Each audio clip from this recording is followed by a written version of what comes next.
Hey everyone, this is Zoras, not casuals, and in today's video, I'm going to be talking about civilizations in Rise of Kingdom. I'm going to go over what civilization goes from what unit type, such as cavalry, infantry, or archers, which one is best for the early game, the mid game, late game, KVK. I'm going to give you all the information that you need to know to make the choice that worked for you.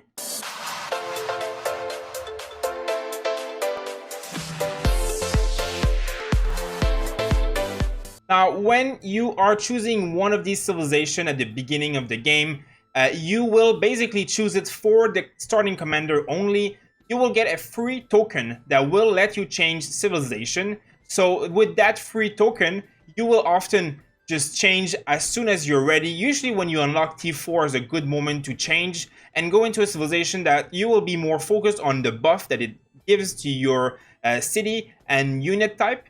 So you're really choosing your first civilization for the commander, and then you're going to switch to a different civilization, which I will cover shortly after I'm done talking about the first civilization to choose when starting out.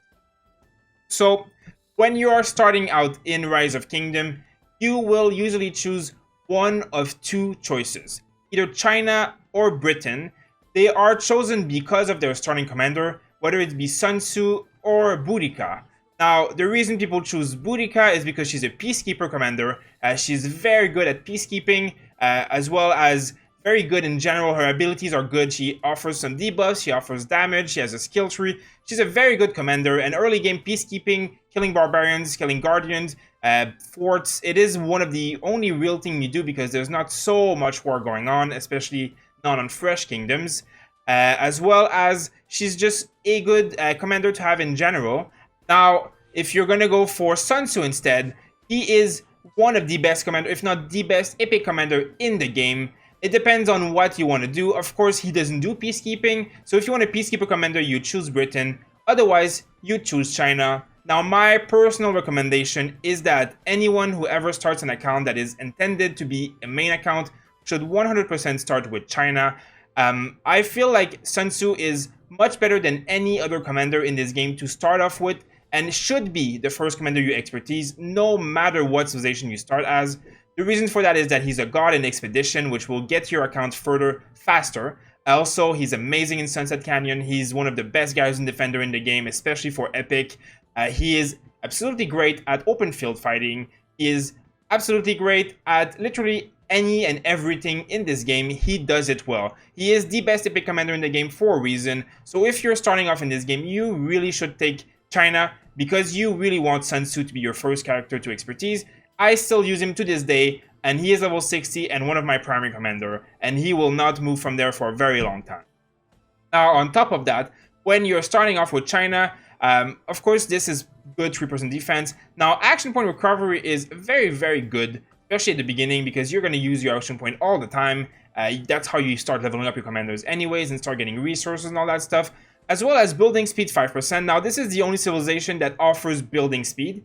Until you've reached most of your buildings at level 25, especially if you're going to push in the early game, you really should be China because it's basically going to save you tons of time speeding up buildings. And when you're doing events at the beginning of the game, it's always about powering up, and there's nothing that powers you up more than buildings at the beginning. So until you reach, I would say, even City Hall 25, you should really stay China. There is really no reason to change.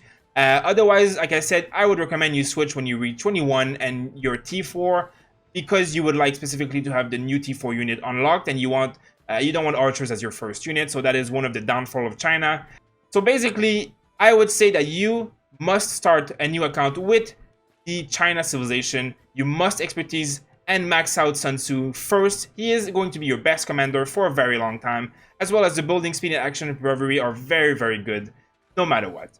Now, one thing I want to add is that the exception to this is if you're creating a farm account specifically, and it is not an account that you're going to boost a lot. In that case, I would recommend you start with civilizations such as France. For this, you unlock Joan of Arc, which is the best gatherer out of all the civilizations here, and as well as she is one of the best gatherers in the game, period.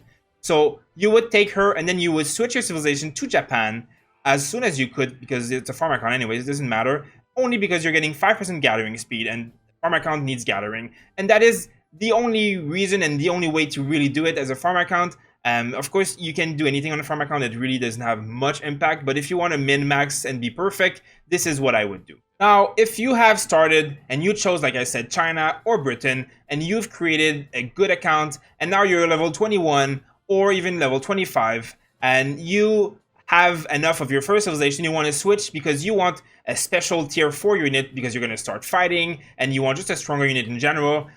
One of the most usual and most recommended civilization is always Germany. Of course, that is if you're going to be a cavalry player, which is what most people do at the beginning because of the movement speed and there's just the general strength of the commanders that are available to you, such as Minamoto, for example. Germany is definitely my #1 choice for Cavs player to switch into from China. The reason being that Teutonic Knights are probably the best cavalry unit in the game, especially at the beginning, as well as you boost cavalry, so that's good. And you get the troop training speed by 5%, which in itself is going to be useful forever. It is one of the best things you can have on an account. Troop training is the thing that you never stop doing. You stop researching and you stop building eventually. You never stop training. And the biggest thing is the action point recovery. Now, there is nothing that gives you more value in this game than barbarians and barbarian forts. If you log in every day and you never let your AP go to 1,000 and you always use it, you never waste any of it, this will be a much more value than anything else. It will basically give you so many more barbs and barbarian forts throughout the course of a few months. You'll have done hundreds more than any other player who is not Germany if you've used your AP correctly, which will give in turn millions of resources, XP tomes, and books and all that stuff. So it is really, really one of the best for that reason. Now, it never really becomes bad to have action point recovery. You always like kill barbs. Even in KVK, you need to be killing barbs to get honor and stuff. So Germany is definitely one of the top choices for any civilization who is playing cavalry, of course. It is, I would say, #1 in my cavalry recommended civilization. Switch into that almost in any situation. Now, the only other cavalry civilization that I would consider would be Spain. Now, the reasons for this is that you gain experience from barbarians and other neutral units, as well as some resource production. Now, getting experience gained from barbarians and other units is very, very, very useful in the early game. Of course, once you get all your commanders, like your main commanders and your peacekeepers to like level 60, this becomes completely useless and Spain should be switched out of. You shouldn't be Spain anymore after that, but only after that. And reaching level 60 on many commanders early and fast in this game is a tremendously high amount of advantage, especially in KVK1, where it will make a huge difference in both Sunset Canyon and Lost Canyon, as well as just in open field battles. And anyone who's not a whale will not have a lot of 60 level commanders. So if you do, and you do Guardians every day, and you do Barbarians all the time, this will turn into a huge advantage for your early game. And then by that time, you'll have saved up enough credits to be able to buy a civilization change in the Alliance store, and you can switch from Spain to something else, such as Germany in that case. Now, there's two other civilizations for cavalry that are also decent, and now I would still not choose them over Germany, but in the case of Byzantium, the reason that is so decent is because it increases your hospital capacity by 15%. So if you are a very good, high-powered, pay-to-win kind of player who fights a lot and fills his hospital all the time, this will be very useful for you. If you're not ever really filling your hospital capacity and you don't have the income or resources to keep healing full hospitals all the time, this will obviously not be useful for you. So this is a very situational civilization. Now, you could be Spain or Germany for a while and then switch into this while KVK starts. Could work for you. It's really specific. I don't recommend it because filling up your hospitals all the time means you're obviously doing a lot of action and kills, but you're also going to be having to heal the hospitals all the time and requires a lot of speed ups and resources. So it is really situational on the kind of player you are.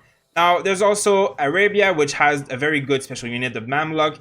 Now, they do a lot of damage. The problem with them is that they're a lot squishier. The one thing that does really well is that they do extra damage when you rally. Now, if you're a free-to-play player, you're never going to be the one leading rallies, so this is not going to be useful for you, especially in PvP or in KVK. But for players that do lead rally, a 5% damage increase is actually very, very worthy. So again, this is a specific situational civilization that you will choose if you are the kind of player that it works on. Of course, dealing more damage to neutral unit is good, but it's never really been a problem to kill neutral units for me, no matter what civilization I am, so it's not a huge boost. Again, this is really going to be situational for certain types of players. Now, moving on to infantry. There are 3 civilizations that are really good for infantry. It is France, Rome, or Japan. Now, I personally am currently France. I switched into France just a little bit before KVK started. The reason for that is that the latest thing that Lilith did to the healing really made it very bad to heal in the hospital. It is a lot harder to use the free kind of healing technique where you put only 2,500 troops in the hospital. It takes about an hour and a half, and then your allies and your alliance help you, and it basically clears the entire timing for free, so you get like instant healing if everybody's online at once. Now, this has been nerfed where you can only do that in a certain amount of time per day. So where you are now, usually you heal hundreds of thousands of units per day for free just by being patient and doing this over and over. Now you can't. So this basically means that you can heal more of these units at that time, as well as if you're doing war, for example, and you need to heal and speed up a lot of units, you're going to be saving 20% on your healing speed ups, which is incredibly high value. People don't realize this. If you're going to be healing days and days out of troops, and you're going to use even universal speed ups eventually, 20% less cost is absolutely great for this. So I really recommend France for any kind of KVK or war scenario, as well as you get increased troop health. Now this is troop health. It's not only infantry. So it's 3% for archers, infantry, and cav. So it's basically 9% of statistic for one civilization. It is the highest that you can get in any civilization. It's absolutely great. People don't realize how valuable this is, because even though I'm an infantry specialized guy, I still use archers and cavs in my marches. So it's really, really good. So if you are going to be doing war, France is my #1 recommendation. It's always good and it's never going to be bad, no matter what. Now, if you're also going to be playing infantry and you are into march speed, Rome is going to be the civilization for you. Now, it increases defense by 5%. Gathering speed is, it's whatever. Troop march by 5% is really the reason people choose Rome.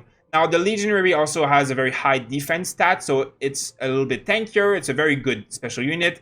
But so is France's Throwing Axemen. They're both very good units. There's really not much of a difference between them, especially early on. Again, like as I said, the troop march speed will basically mean that if you do a lot of open field fighting, you will have the edge.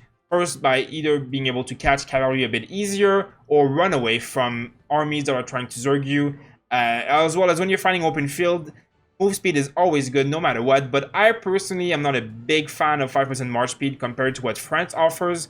I don't find that it's nowhere near as beneficial. I would not recommend Rome per se, because most of the time when you're fighting close to objectives and close to your own cities. If you're fighting very far away and you have nowhere to run where 5% march speed would make a difference, you're probably fighting wrong anyways, because it's really not going to be great for you. Infantry is slow anyways, so, archers shouldn't catch you because they're also slow, but calves will catch you no matter what. I just don't really see this being more valuable, the 20% healing as well as 3% health for every stat, but again, this is not a bad civilization at all, so being Rome is not a bad idea. It's definitely a good one for infantry players. Now, the last one would be Japan. I actually was Japan for quite a while in my career of Rise of Kingdom. I really like the troop attack 3%. Again, it's like France. It's 3% to every troop, so calves, archers, and infantry. Again, this is a 9% troop attack boost over your entire account. Scout march speed doesn't do anything really, like scouts are fast already. Resource gathering speed by 5% is very good, of course. So this is a civilization that you can switch into after you're level 21 and tier 4. The samurais are very good tier 4 units, and you can beat this civilization all the way until KVK starts, where you would switch into France. This is exactly what I did personally. So I would say that Japan is very good, but of course, when you're in KVK, this is probably not the best civilization to be if you're infantry. Again, France would be much better here. But again, this is not bad at all. And this 9% troop attack throughout 3 units is much more worthy than people realize. So again, this is a good civilization to be. But my recommendation is that if you're playing infantry, play France. Last but not least, we're going to talk about archers. Now, one thing to say about archers is that they are very rarely used in the early game. Once Wai Sung Yi comes out, and people start using him as a main commander is when archers start being okay. Again, most people will need an expertise Warsangi, high level. Free-to-play players shouldn't be using archers for a very long time, especially because most free-to-play and even pay-to-win players go full into cavalry, which is the complete counter. The one big thing about archers as well is that when you're leading rallies, people can swarm it with cavs, and swarming into archers rally is actually a very positive thing. It's very bad if you're doing it into infantry, but if you're swarming in archers, you will usually trade positively as long as there's a few people swarming the rally. So I would say that you should not switch to an archer civilization until much later into the game. When heroes like Edward come out, now that's when archers start shining. There's a lot of really good archers commander coming out afterwards, as well as a lot of really good anti-archers commanders coming out. So it really changes a lot during the meta.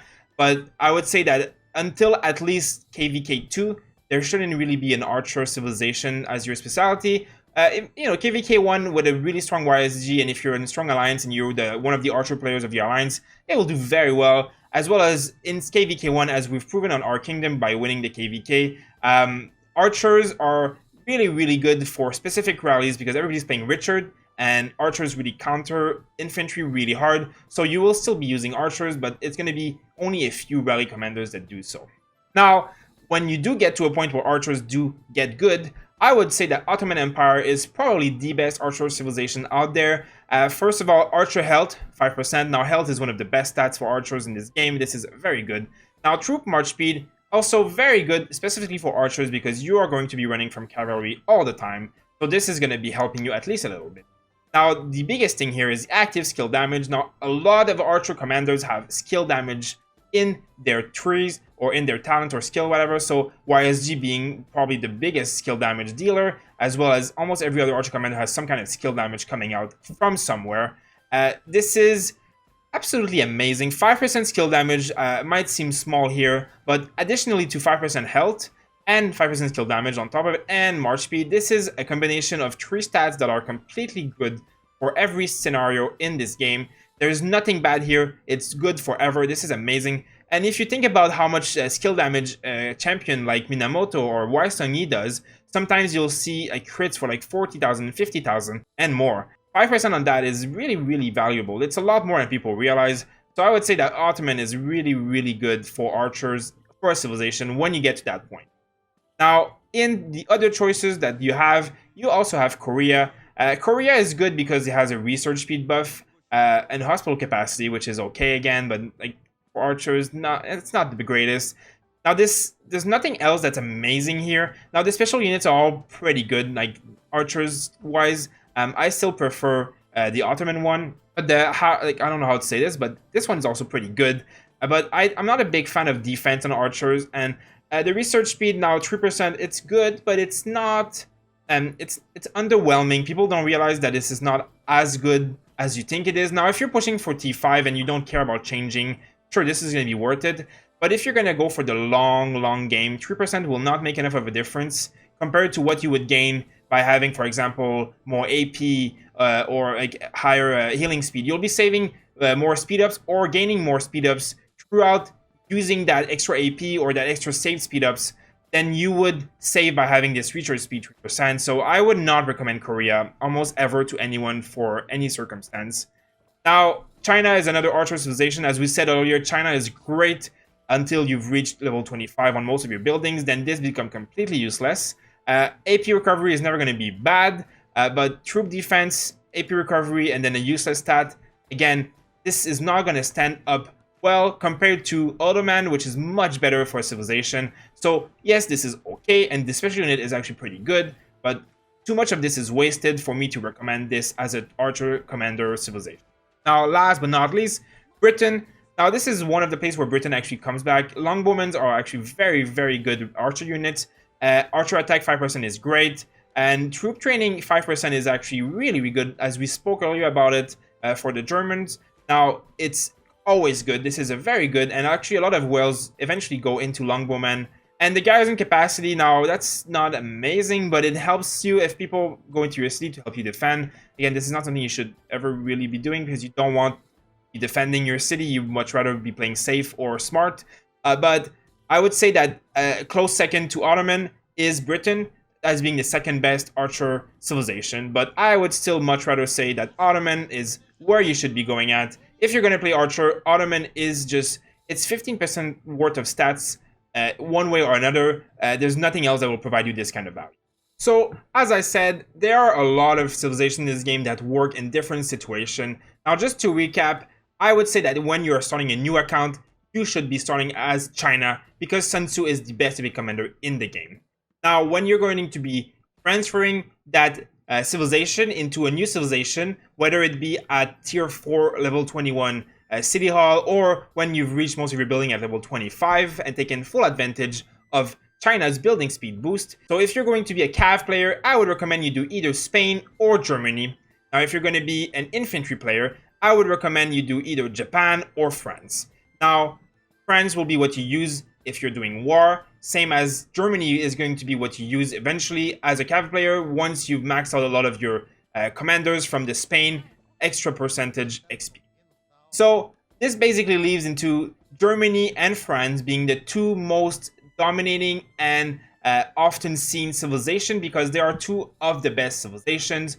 Now, Ottoman and Britain comes into play when archers start becoming better, Ottoman being my favorite one, being the best archer civilization in the game.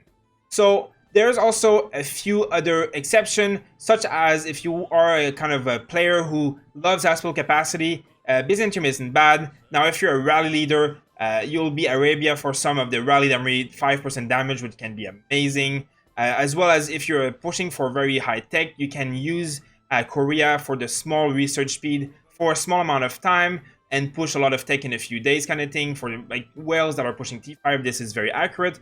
But other than that, I would stick to the favorites for your civilization. Now, please let us know in the comments what your favorite civilization is and why, and if you have any feedback or ideas about some of my tips, as well as if you would like some more guides for Rise of Kingdom, please share with me what you would like to see, and I'll be happy to make a guide for that. Make sure to look at the description to see other videos, other guides, playlists for Rise of Kingdom, as well as other games, as well as our link for our Discord if you would like to come and chat with us directly, or any of the other links to support our YouTube channel. Thank you guys for watching, and we'll see you next time.